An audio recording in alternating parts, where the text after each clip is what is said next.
Israel फिलिस्तीन के बीच का युद्ध जो है वो बड़ा होता जा रहा है। अब खाड़ी के जो देश हैं वो लगातार ये मान चुके हैं कि अमेरिका पर हमला करना पड़ेगा, उसको सबक सिखाना पड़ेगा। दरअसल जिस तरह से ईरान में एक विस्फोट कराया गया, 100 से ज़्यादा लोगों की मौत हुई, उसके बाद ईरान के नेता ने कहा है कि इजराइल न भूले कि हम इसकी सज़ा नहीं देंगे, इसका बदला लिया जाएगा, तारीख और समय हम तय करेंगे। ये सबसे बड़ी खबर। वहीं हूती ने, यमन के जो लड़ाके हैं हूती, उन्होंने कहा है कि अमेरिका को बहुत महंगा पड़ेगा हमारे 10 लड़ाकों को मारना, और अभी भी इजराइल बंदरगाह पर जाने वाले एक भी पानी के जहाज को नहीं छोड़ा जा रहा है। नमस्कार, मैं शंभू कुमार सिंह और आप देख रहे हैं नेशनल दस्तक। सबसे पहली बड़ी अपडेट, हूती ने साफ साफ कहा है, यमन के लड़ाकों ने कहा, यमन ने कहा है कि अमेरिका अब हमसे बच नहीं सकता है। वहीं इजरायली सेना के दूसरे शक्तिशाली लड़ाकू ड्रोन विमान हर्मिस को 900 मुजाहिदीन ने नष्ट कर दिया है। इस विमान को गजा मुजाहिदीन ने घरेलू मिसाइल मटबारा 1 से मार गिराया था। इस विमान की कीमत $907 मिलियन है। यह विमान लगातार 36 घंटे तक उड़ान भर सकता है, 30,000 फीट की ऊंचाई पर उड़ सकता है। सोचिए, 36 घंटे उड़ान भरने का मतलब है कि भारत से अमेरिका जाएगा, फिर अमेरिका से वापस आ जाएगा। इतना महंगा ड्रोन विमान को मार गिराया गया। तो सोचिए, इस तरह के हालात हैं। और अब धीरे धीरे रूस का हथियार, चीन के हथियार, नॉर्थ कोरिया के हथियार पहुंच रहे हैं, और इस वजह से ये सारा खेल जो है वो चल रहा है और बहुत ही मुश्किल परिस्थितियों में घिरता जा रहा है इजराइल, क्योंकि चीन अब सीधे सीधे बदले की रणनीति बना रहा है, रूस बदले की रणनीति में शामिल है, और इस युद्ध में नॉर्थ कोरिया भी हथियार सप्लाई कर रहा है। वहीं शहीद सालेह अल अरौरी के जसदे खाकी को आखिरी विदाई, तो जिस तरह से हमास के बड़े नेता की हत्या हुई थी, उसके बाद से उसको शानदार विदाई दी गई है, और उसके बाद से सारे फिलिस्तीनी अपने घरों से निकल गए हैं। और अब शायद बड़ी मुश्किल होगी इस युद्ध में फिलिस्तीन को हराना, क्योंकि अब हर फिलिस्तीनी इस बदले की लड़ाई में शामिल होना चाह रहा है। तो ये सबसे बड़ी खबर है जो सोशल मीडिया पर वायरल है। उसके बाद आपको पूरा अपडेट बता रहा हूँ। एक संयुक्त अभियान में फिलिस्तीन रेसिस्टेंस ने दक्षिणी गजा, खान यूनिस, माम में अल यासीन 105 और टैंडम 3 गोलों से आईडीएफ मरकेबा टैंक को निशाना बनाया है। इजरायली मीडिया पिछले 24 घंटे में 15 आईडीएफ सैनिक घायल हो गए, इनमें से गाजा के 14 सैनिक भी शामिल हैं। इजराइल की रस्सी जल गई पर बड़ा बल फड़फड़ा रहा है। शुक्रवार को नमाज के लिए अल अक्सा मस्जिद तक फिलिस्तीन को पहुंचने से रोकने के लिए आईडीएफ ने वादी अल जोह को उपासकों पर सीवेज का पानी से हमला किया। सोचिए, अल अक्सा मस्जिद को लेकर लगातार उसकी कोशिश है कि फिलिस्तीनी ना आ पाएँ, लेकिन फिलिस्तीनी आ रहे हैं। इजराइल के हेब्रू वेबसाइट यदीथ एहरोनॉट ने लिखा है, 7 अक्टूबर 2023 जिस दिन हमास का हमला शुरू हुआ से अब तक 20,000 आईडीएफ सैनिक संभावित विकलांग हो चुके। सोचिए, सबसे बड़ी खबर है, इकाई दहाई सैकड़ा हजार, 20,000 सैनिक विकलांग हो चुके। तो आप कल्पना कीजिए कि मौत भी हुई है। 10,000 की मैं पुष्टि कर 10,000 की बात हो रही है। तो सोचिए, 20,000 सैनिक, और क्योंकि 12,500 सैनिकों के विकलांग के रूप में मान्यता दिए जाने की उम्मीद है, जो एक बहुत ही रूढ़िवादी और सतर्क अनुमान है।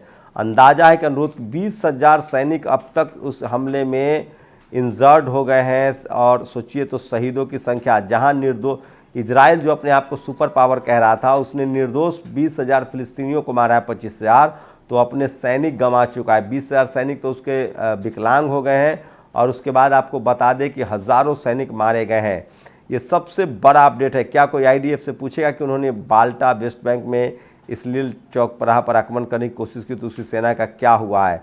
सबसे बड़ी खबर है, अल कासम फाइटर्स ने मध्य गजा पट्टी एआई मगजी में शिविर पश्चिमी आईडीएफ वाहनों को एक समूह में भारी कैलिबर मोटार गोलों से नष्ट कर दिया है। तुलकरम और नॉर्सम्स में लड़ाई, आईडीएफ सैनिकों के रन के मैदान से भागने का दृश्य। सोचिए, ये तस्वीरें सोशल मीडिया पर वायरल है, जिसमें इजराइल के सेना जो है, इजरायली सैनिक सीधे सीधे भाग रहे हैं। ये तस्वीरों में जिस तरह से दिख रहा है।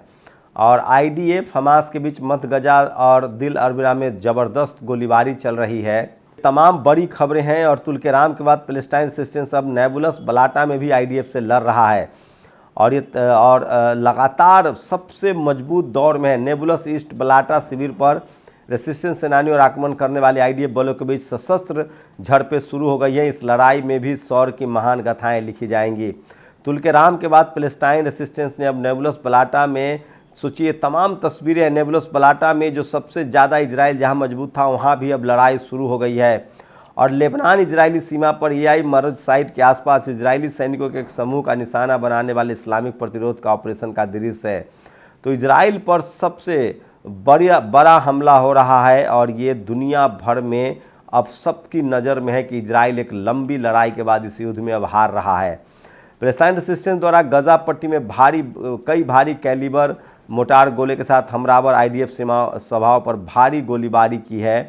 तो अब उसके पास हथियार नहीं है और साफ साफ भागने की तस्वीरें भी सोशल मीडिया पर जारी है। लेकिन सबसे जो बड़ा पक्ष है, इजराइल रेजिस्टेंस ने अपने कमांडर की बगदाद में अमेरिका हत्या का बदला ले लिया है। सीरिया के अमेरिकन मिलिट्री बेस अली अमर ओल फाइल पर ड्रोन से हमला किया, अमेरिकन एसेट्स नष्ट हुए हैं। तो सोचिए इराकी रेजिस्टेंस ने तो लगातार इराक में अमेरिकी अड्डों पर भी हमला हो रहा है। पैलेस्टाइन रेजिस्टेंस ने खान यूनिस में आईडीएफ सैनिक और वाहनों की एक सभा पर 4 भारी कैलिबर मोटार गोलों से बमबारी की। आईडीएफ ने स्वीकार किया कि गजा की लड़ाई के दौरान उसके 5 और सैनिक गंभीर रूप से घायल हो गए हैं। उन्होंने यह भी स्वीकार किया कि नूर शम्स तुल्कराम वेस्ट बैंक आक्रमण के दौरान उनके 2 सैनिक विस्फोट में घायल हुए हैं। तो ये तमाम जो खबरें हैं वो सोशल मीडिया पर वायरल है और युद्ध के 90 दिन अब तक हो चुके हैं। 90 दिन के बाद रेजिस्टेंस ने केंद्रीय खान यूनिस में 3 आईडीएफ वाहन टैंकों पर रोधी गोले दागे और मशीन गनों से गोलियों की बौछार की। कई इजरायली घायल हो गए हैं। नॉर्थ गजा आईडीएफ के कब्जे में नहीं रहा है। रेजिस्टेंस ने सुबह तड़के 120 मिलीमीटर मोटार गोले की बौछार की और अल कवारा में इजरायली टैंक को उड़ा दिया है। आईडीएफ ने भी स्वीकार कर लिया है कि उसके 3 इजरायली सेटलर्स वास्तव में पैलेस्टाइन रेजिस्टेंस के कब्जे में है, जिससे गाजा में रेजिस्टेंस के 5 इजरायली बंधकों की संख्या बढ़कर 136 हो गई है। तो उसके सैनिक जो है वो बंधक भी बनाए जा रहे हैं। लेबनान बॉर्डर से लगी उत्तरी इजराइल के मेतुला सेटलर कॉलोनी में 130 घर हिजबुल्लाह मिसाइलों के परिणाम स्वरूप नष्ट हो गए हैं, क्षतिग्रस्त हो गए हैं। और गजा शहर के धुरी आईडीएफ वाहनों और सैनिकों के साथ संघर्ष अल कासम लड़ाकों की फुटेज है।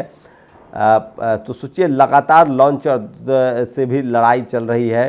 तो ये बड़ी लड़ाई है। लेकिन सबसे बड़ी बात है कि ईरान ने ऐलान किया है कि वो किसी भी कीमत पर अब हिजबुल्लाह, हितू और ईरान जो है वो मिलकर इजराइल के खिलाफ लड़ेंगे। जिस तरह से ईरान में एक बड़ा विस्फोट हुआ था, 100 से ज़्यादा ईरानी नागरिक मारे गए हैं सुलेमानी के याद करने के दौरान, वो बड़ा मसला है। 10 यमन के लड़ाके मारे गए हैं, उसको लिए अमेरिका को जिम्मेदार ठहराया जा रहा है। तो अब इजराइल के साथ मतलब चोरी के तरीके से, गुपचुप तरीके से सिर्फ अमेरिका खड़ा है, बाकी दुनिया के देशों ने अपनी हाथ खींच लिए हैं। ये सबसे बड़ा अपडेट दे रहा हूँ। और अल कासम ब्रिगेड ने गजा शहर एआई तूफान के पास अल यासीन 105 सेल से आईडीएफ मरकबा टैंक को निशाना बनाया है। तो सबसे ज़्यादा इस युद्ध में नुकसान हो रहा है इजराइल का। और खान यूनिस, महाता एक्सिस, पैलेस्टाइन रेजिस्टेंस आरपीजी गोलों से लगातार वाहनों को निशाना बनाया है। और पैलेस्टाइन रेजिस्टेंस ने गजा से इजराइल के अंदर कई इलाकों पर बमबारी की है। तो जैसे जैसे हमास को हथियार मिलता जा रहा है, फिलिस्तीन प्रतिरोध के साथ 2 दिनों की गहन लड़ाई के बाद आईडीएफ बिना कोई उद्देश्य हासिल किए नूर शम्स शिविर तुल्कराम से हट गया है। अल कासम ब्रिगेड ने मध्य गजा पट्टी एल मस्जिद शिविर में अल यासीन 105 सेल से एक आईडीएफ मरकबा टैंक को नष्ट कर दिया है। तो ये तमाम बड़े अपडेट है। वेस्ट बैंक में चल रहे सशस्त्र संघर्ष के बीच आईडीएफ हेलीकॉप्टर, दर्जनों घायल हैं। तो सोचिए 20,000 सैनिक इजराइल के घायल हो चुके हैं। इसी से आप अंदाज़ा लगा सकते हैं कि युद्ध कितना भयानक है और इजराइल को इसकी कितनी बड़ी कीमत चुकानी पड़ रही है। तो ये सबसे बड़ी खबर है जो सोशल मीडिया पर वायरल है। और सोचिए कि यमन हुती ने कहा है कि हम अमेरिका अगर हम पर हमला करता है तो इसकी बड़ी कीमत चुकानी पड़ेगी। जैसे इराक, वियतनाम में उसे चुकाना पड़ा है, वही कीमत उसे यमन पर हमले में चुकानी पड़ेगी। और अभी भी यमन ने कमर कस लिया है और एक भी पानी के जहाज़ जो है वो इजराइल बंदरगाह नहीं जा सकता है। वहीं लेबनान लगातार इजराइल पर हमले कर रहा है, मिसाइल दाग रहा है। ईरान ने इजराइल को कहा है कि सही वक्त आने पर सही जगह पर 100 लोगों की हत्या का आपको सज़ा जो है वो भुगतनी पड़ेगी। तो पूरी दुनिया में इजराइल अलग थलग पड़ चुका है और अमेरिका चाहकर भी उसकी मदद नहीं कर पा रहा है, क्योंकि खाड़ी देशों में जो उसके सैनिक अड्डे हैं वहाँ भी हमला शुरू हो गया है। शुक्रिया। नेशनल दस्तक की आपसे गुजारिश है कि अगर इसको बचाना चाहते हैं तो नेशनल दस्तक को सब्सक्राइब करने के लिए रेड कलर के सब्सक्राइब बटन को दबाएं, फिर बेल आइकन की घंटी दबाएं। नेशनल दस्तक को बचाने के लिए बहुत जरूरी है कि हर खबर को शेयर करें, लाइक करें, कमेंट जरूर करें।